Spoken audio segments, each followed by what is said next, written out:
Hey guys, just wanted to add some details about the things that I was dealing with my roommate.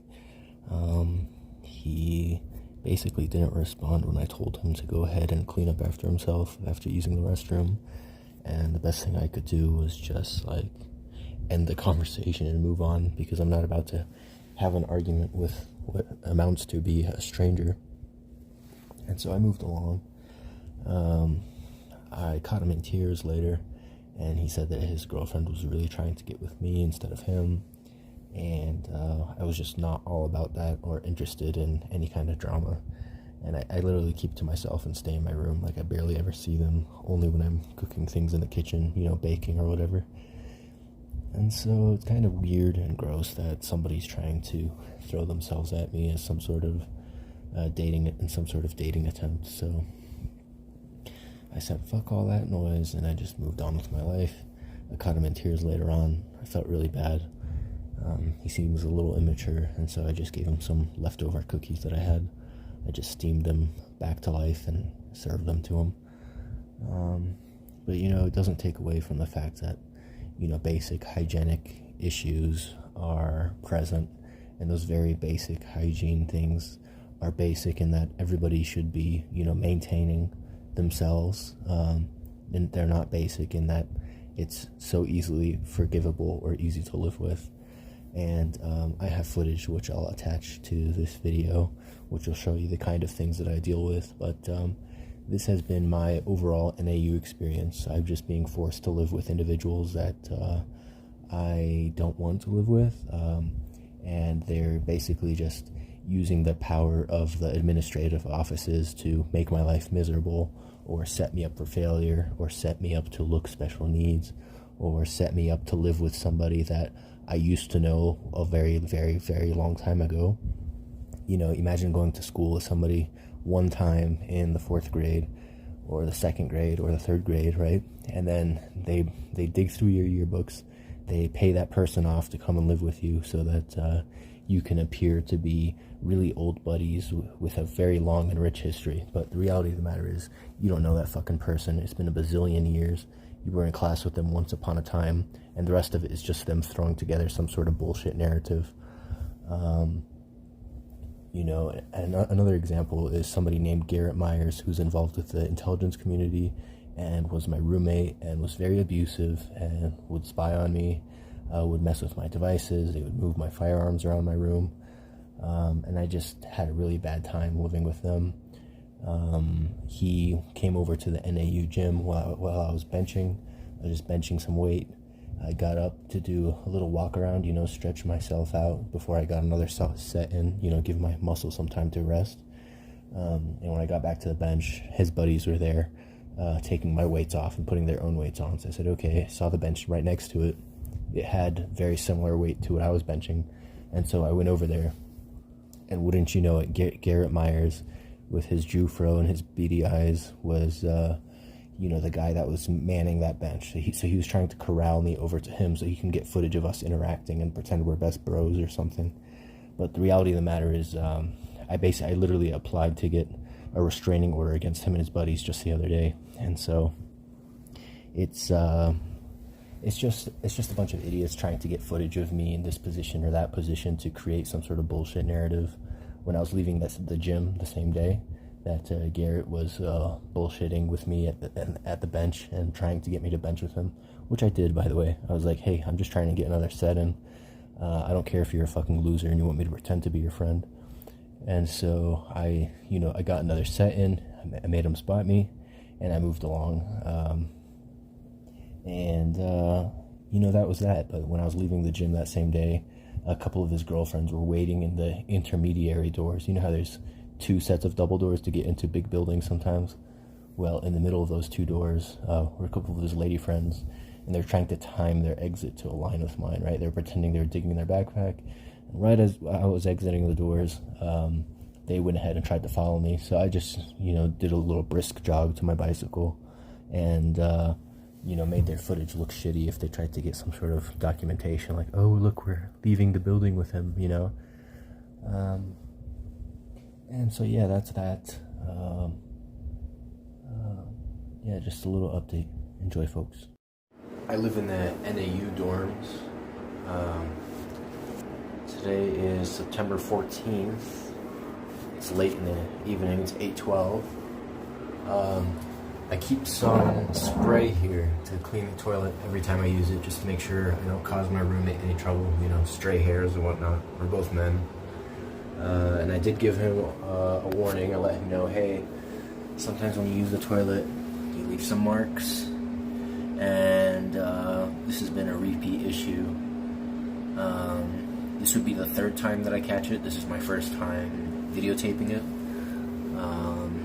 And this is about to be my second time letting him know that he needs to check the toilet seat after he uses it, because I don't want to clean up somebody else's butt mud. I'm very hygienic, you know, I shave that part of my body just for the sake of, you know, not getting peanut butter in my shag carpeting. I respect a little bit of reciprocity in being hygienic, at the least, cleaning up the toilet seat after it's used. I'm not going to go and tell people how to take care of their personal hygiene. I think that's something that doesn't need to be explained, but very much something that needs to be documented, considering that it has been a repeat issue. Hey guys, just wanted to do a little addition to this 3-part video. Now it's 3 parts, right? I just wanted to talk about my English class. I have an English class that's has a really weird name, Introduction to Seminary or something like that. But the point is, the teacher would basically gauge how we interact with our groups, and there's constantly group work, it's constantly bullshitting with other students, and then doing some sort of small task. Recently, my task was, okay, go around the room with this group of 5 people and answer these questions on the board. And, you know, like all group projects in college, you have a bunch of people fucking around and a couple people focusing on doing the work. And I was one of those people just wanting to get the shit done so I could get the fuck out of class. And so, you know, I just sat there, I would answer the question on the board and just bullshit, just write whatever, right? But at the beginning of that class, she was like, well, we're learning a writing style where you have to be honest. And, you know, obviously fuck that shit, because obviously they're gonna, like usual, set traps and try to get you to admit things. And she admitted that she works with the police, and the police are very much not on my side with this whole security clearance compensation process thing. And so I went ahead and decided to just write fuck off whatever the fuck I wanted to. Just stupid shit like, oh, you know, tell us about the first 10 minutes of your class. And I just basically just like kissed up to her and stuff, and it was all so fucking stupid and all so fucking pointless. Just a bunch of people trying to do a little money grab operation inside of a classroom. You know, try to say, oh, well, he wrote this down, it must be true, because the rules in the classroom said it must be true. And she was like, you know what, I might have to report you guys to the police if you write something a certain way. And so obviously nobody's gonna, you know, nobody with some sort of support system is gonna admit anything, or, you know, it's all just gonna be bullshit just to fucking, you know, get the task at hand over with and get points for the, you know, attendance or whatever. And so, you know, that's how the first day went. You know, I just sat down with a group, and she gave us a specific set of questions, and it was just me and this other guy. He looks like Memo Romero's son. Memo Romero's a gigantic piece of shit that tried to set me up for security clearance compensation robbery. He absolutely failed, stepped on his dick every step of the way, and it was all so fucking stupid. He had Mike Hughes purchase a portion of his company and tried to, you know, insert himself as the abuser and as the thief. He would bring in his own sergeants from the military to work at the machine shop and pretend they were just machinists, basically scouting me out to fuck me over. And to this day, they're still on my ass about the same bullshit. And so, you know, that's who I ended up working with, right? What a huge coincidence, right? That one guy's son, all the way over at NAU, happens to sit right next to me in class. You know, shows up to class late, only seat is right next to me. He sits down there, and he works with me. Gigantic coincidence, right? Just a bunch of gigantic coincidences. Just like my sister sitting next to me inside of my athletic training class. And so obviously these people are so desperate to get billions of dollars that they're just fucking me over every way they can. And so, you know, I moved past that, and I just decided, okay, well, just gonna have to look out for the bullshit they try to throw my way. And, you know, in one of my English classes called The Story of English, they tried to coach me into writing certain things down that would admit that I was autistic, right?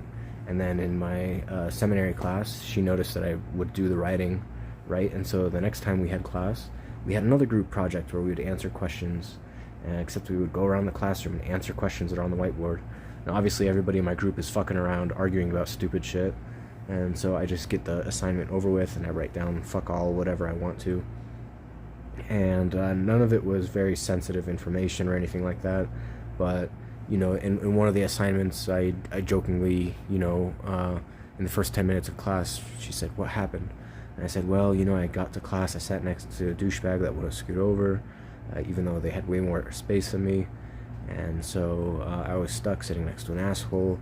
And the classroom seemed alright, the teacher seems like she's on our side, and I jokingly shouted out at her, 'I love you,' right?" And so the only danger there is that she's going to try to somehow interpret that as some sort of actual love and some sort of actual deep set appreciation. And this is a very common thing. Yasser Aziz and Danielle Olson would try to get me to commit some sort of grand gesture that would show that I'm a very deep friend of theirs, right? And so they had this shitty hole in their backyard, and they're like, "Why won't you fill it in with concrete?" And it's like, fuck you, I'm not going to fill that shit in with concrete. You don't get a grand gesture from me. You just admitted you were going to try to use that to wedge your way into the trust. And all these assholes are doing the same thing, right? It's like cat's out of the bag. Everybody knows, hey, free money if we pretend we're friends with this guy. This stupid bitch down at the art store in downtown Flagstaff. And I don't like to call women that, right? I call everybody that if they're acting stupid and gigantic assholes to me specifically. But, you know, this gigantic asshole of a lady, she's working at the art store. I just purchasing some things. And she's always very inquisitive, right? I already picked up on this a long time ago, that she's always fucking interrogating me, and I'm just picking up art supplies. And she feels like she wants to play spy, and she sucks a dick at it. You can totally tell she's trying to be slick. And she'll be like, "So, what are you using this for? Oh, what are you doing that for? How are things in your life? You know, where are you from?" And she just like, it's like, holy shit, I just went to buy a pencil. And so, you know, and even deeper and more inquisitive questions, obviously. It's not just, where are you from? Like, it's not small talk. She's a bit obnoxious. And she was really, really trying hard to get me to call her Art Mom. And it's like, sorry, honey, I'm not going to call you Art Mom. Like, whoever calls you that must love you very deeply, but I don't know you. What's your name? She's like, "Oh, my name is this, but call me Art Mom." I was like, uh-huh. Anyways, have a nice day. And so it's a very common effort. You know, it's a very common theme. It's a very common course of action that these people take, is they'll say, "Hey, we can pretend he's autistic. Hey, we can try to wedge our way into his trust. Hey, we can try to rob him of his security clearance compensation and say we were there for him all along the way. All we have to do is stalk him, take candid photos with him, and capture evidence of him capture evidence of him doing a grand gesture for us, or us doing a grand gesture for him, like, you know, Garrett spotting me while I'm benching." It's like, what choice do I have? He had his buddies take every other machine in a matter of minutes while I just made a lap around the gym, you know, just to cool down my muscles and get my energy back. And so, you know, I think this makes a good end to the end of that 3-part summary. But just small tidbits, small details, small stupid things that happen. A lot of candid photos and attempts to use them as evidence. Some folks parked nearby the dumpster at my apartment complex in their truck, and they were smoking at the driver's seat window. And, you know, I just went and walked over, you know, through the street to the dumpster to throw something in the dumpster. And when I was walking back from the dumpster, they walked away from the driver door seat and flanked behind me. And there was this car ahead of me that was taking photos. And it's like, you know, an obvious attempt to pose that I'm hanging out with these folks or whatever, when in reality they're fucking hooligans just hanging out near a dumpster, literally hanging out near a dumpster in my apartment complex, people I do not know.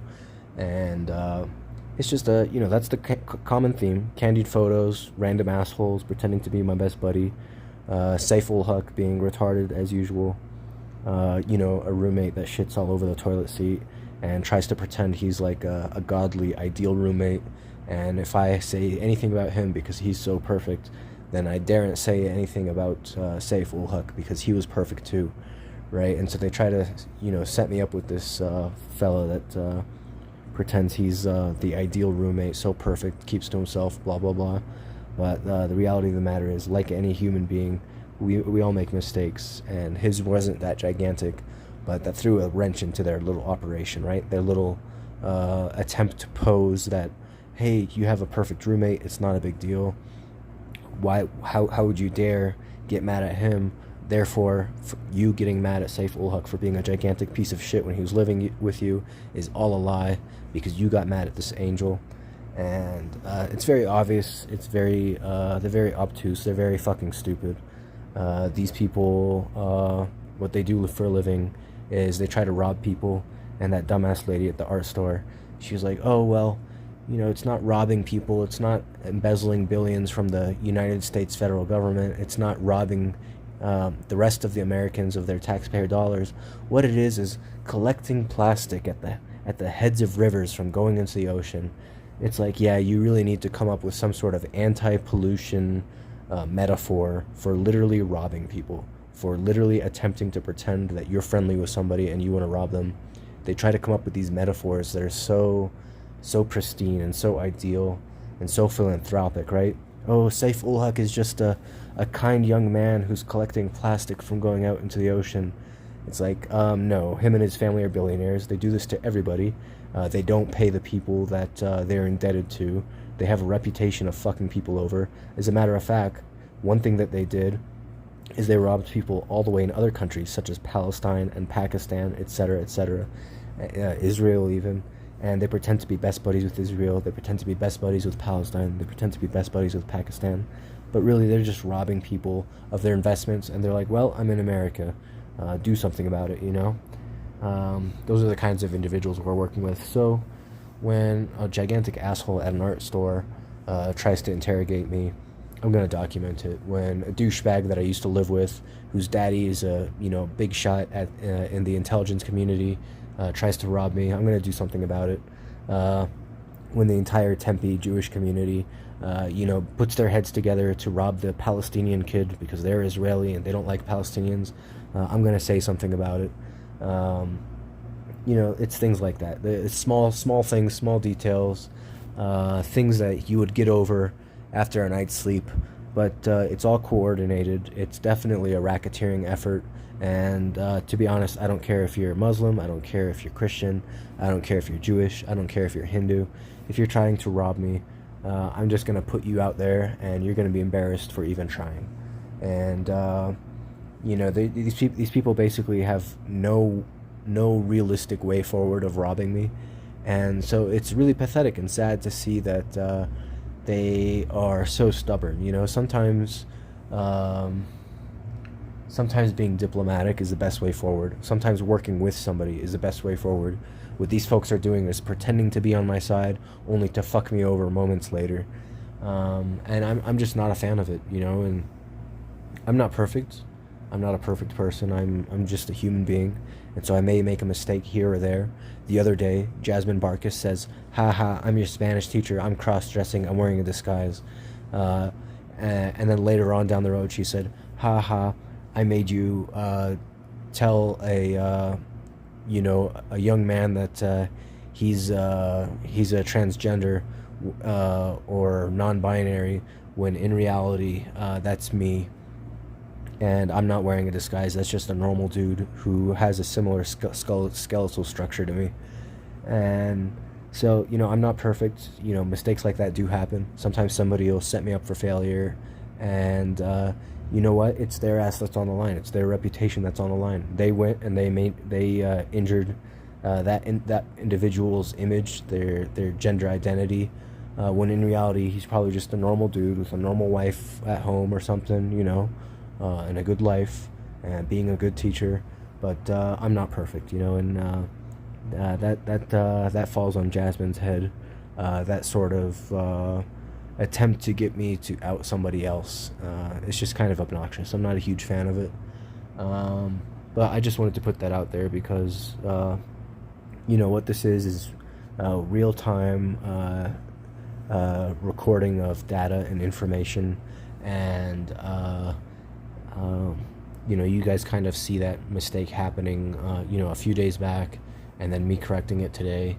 And I take ownership of the situation. Like, I need to handle it and put the correct information out there. But unfortunately, I can't take responsibility for somebody planting information about somebody else. If I want everything to be right in the world, I want there to never be conflicts. But that seems like somebody else's conflict, and I was fed incorrect information. The least I can do for somebody that seems half decent, that I don't know very well. Obviously, I just started classes, but the least I can do is correct the information out there. Anyways, guys, I have some business to handle, so I gotta go. But thanks for tuning in. Appreciate you hearing me out.